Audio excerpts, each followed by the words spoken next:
Donc, qu'est-ce qu'un dilemme éthique? On a parlé de qu'est-ce qu'est l'éthique, mais qu'est-ce qu'un dilemme?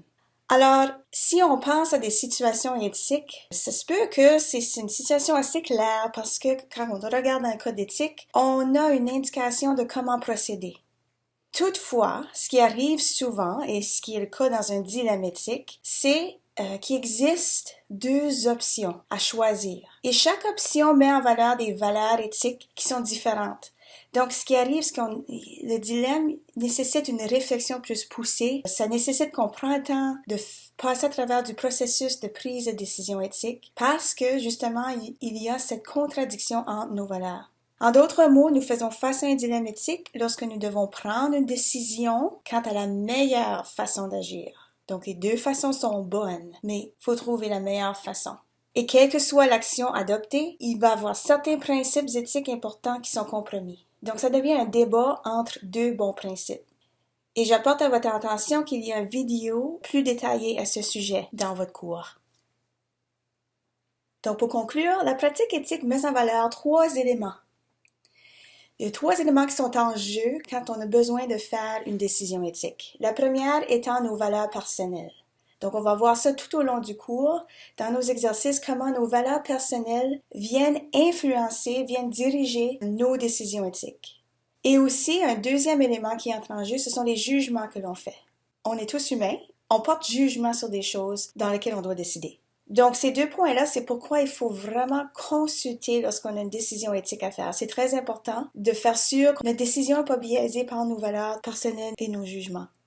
Et le troisième élément qui entre en jeu, ce sont nos connaissances de nos obligations.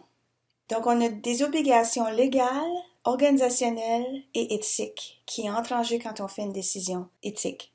Donc, ceci, je vais détailler plus en profondeur parce que c'est un élément très important. Encore là, il y a une autre vidéo dans le module 1 qui parlera de connaissance de nos obligations plus en profondeur. Maintenant, regardons plus spécifiquement comment le code éthique pour les professionnels en développement de carrière est divisé. Il y a trois catégories. Et pourquoi c'est important de savoir comment le code est divisé? C'est que si on a besoin de trouver une réponse ou consulter le code éthique, c'est important de savoir comment il est organisé pour que ce soit plus facile à retrouver qu'est-ce qu'on recherche. Donc, les trois catégories, vous les avez là sur le diapo. Les compétences et la conduite professionnelle. La deuxième, c'est le ou la professionnelle en développement de carrière et la relation avec le ou la bénéficiaire. Et ensuite, la troisième, les relations professionnelles. Donc, en des mots plus simples, comment c'est divisé, si vous pouvez voir ça comme ceci, ça va peut-être vous aider. Donc, la première, c'est nous comme professionnels. Tout ce qui rencontre des situations éthiques qui nous concernent directement comme professionnels. La deuxième catégorie, c'est toute situation éthique qui est compris dans la relation d'aide qu'on a avec le client. Donc, c'est nous avec notre client. Et le troisième, c'est nous par rapport aux autres professionnels. Donc, c'est toute situation éthique qui concerne d'autres professionnels. Des exemples. Dans la première catégorie, tout ce qui est rapport à nous en tant que professionnels, on a des situations comme, par exemple, nous devons observer la loi, nous respectons les autres, nous assurons que notre organisation et nos collègues observent un code éthique. Donc, l'élément qu'il ne faut pas s'asseoir quand on voit d'autres choses, d'autres gens, d'autres collègues qui sont en train de peut-être faire des choses qui ne suivent pas nécessairement le code éthique, c'est une responsabilité éthique d'agir dans ces cas-là. D'autres exemples, quand vous allez lire le code éthique plus en profondeur, vous allez voir qu'il y a plein d'autres choses qui rentrent dans cette catégorie-là. Des choses, par exemple, comme c'est notre devoir de toujours faire du perfectionnement professionnel continu dans notre profession. Aussi, pour reconnaître les limites de nos compétences, il faut ne pas faire de discrimination envers nos clients et envers nos collègues. Donc, tout ça, ce sont des exemples qui entrent dans cette première catégorie-là.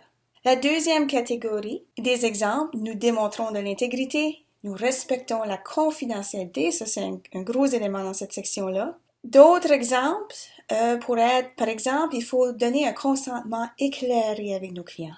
Et un consentement éclairé, j'ouvre une petite parenthèse ici, ça ne veut pas dire juste avoir le client lire le document de consentement.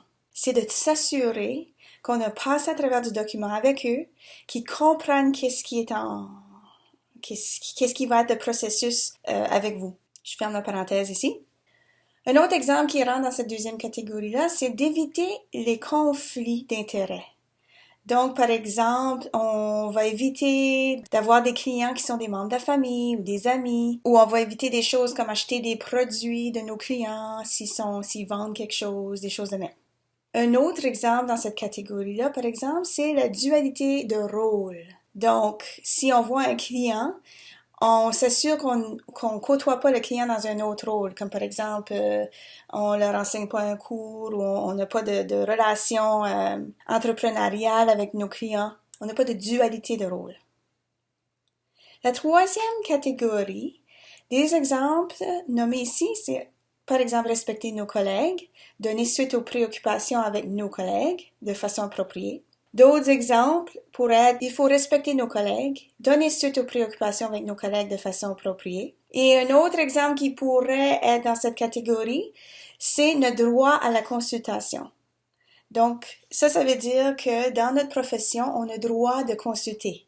Mais ce qu'il faut faire attention, c'est la façon qu'on consulte, parce qu'il faut toujours respecter la confidentialité. Donc, c'est un point que je soulève parce que ça arrive souvent dans nos milieux de travail, qu'on commence à consulter à propos du client de façon très légère et on mentionne les noms des clients, les détails et tout ça, c'est pas nécessaire. Pas non seulement nécessaire, mais si on veut divulguer le nom du client pour une raison ou une autre, il faut avoir la permission du client.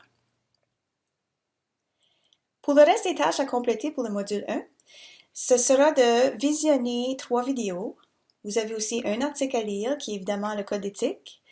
Et vous avez à faire 2 activités qui ont pour but d'intégrer les notions apprises.